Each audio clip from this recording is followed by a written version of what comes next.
When was the last time you stopped to focus on your everyday breathing patterns?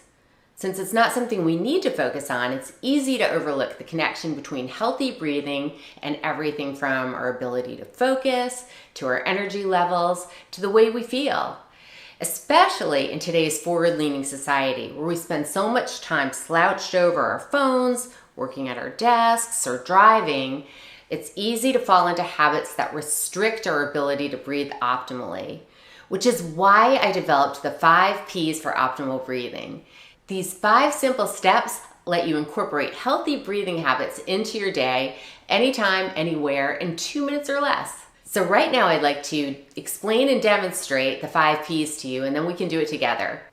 The first P, as you may have guessed, is posture. It's often the first thing to go. So we want to make sure when we notice that we are hunched over or slouching, or that our chin is jutting forward, which is another common habit to fall into as a result of modern society, we want to just align everything vertically. So see if we can bring everything into a tall, upward alignment, and even making sure we tuck that chin in, bringing that into alignment with the rest of our spine.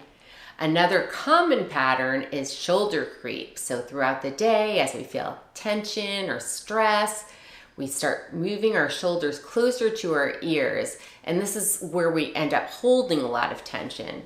So we want to release that anytime we notice this happening. So an easy way to do it, if you want to join me, is on your next inhale, you can start raising your shoulders close to your ears and then exhaling it out.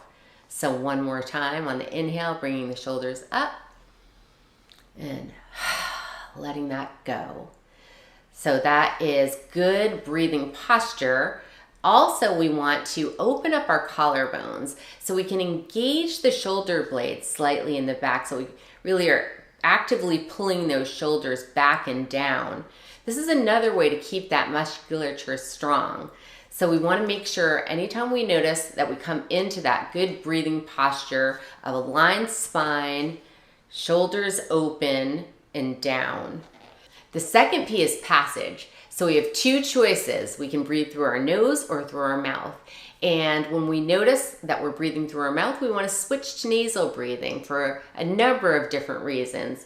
Not everyone is able to breathe through their nose because it's a habit a lot of us have fallen out of. So if you can't, for the purposes of this exercise, if you can't breathe through your nose, just use pursed lip breathing as a way to moderate the breath for this 5P exercise. The third P is partner with the diaphragm. So for this, I invite you to put a hand on your chest and one in your belly, and notice which hand moves in and out with your breathing. If it's the top hand, you're breathing in chest breath. This is shallow breathing that doesn't use the whole of your lungs. So we want to, when we notice this breathing pattern, engage our diaphragm.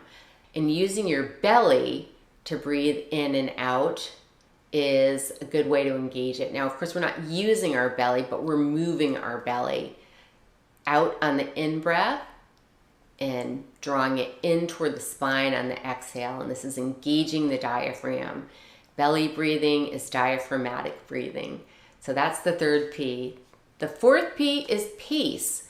Again, we're usually breathing too rapidly and shallowly in our chest breath breathing patterns. So we want to make sure that we're slowing that pace down.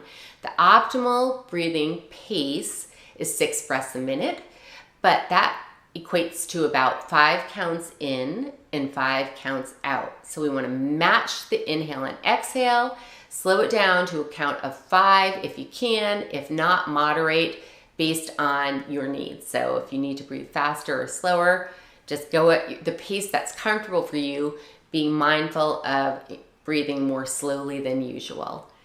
The fifth P is presence. So this is the opportunity to bring mindful self-awareness into this practice. As you may or may not know, self-awareness is the key to behavior change, habit change, any of the long-term changes that you may be looking to make. So incorporating it into your day is a great way to start. My recommendation is that you weave the 5P practices into your day at least 3 to 5 times. It's something you can do between meetings, when you're waiting in line, when you've got some downtime. Anytime that stress is likely to build, this is a great way to downregulate or counteract the stress and improve your breathing abilities as a result. Thank you again for joining me, and I look forward to seeing you in a future workshop.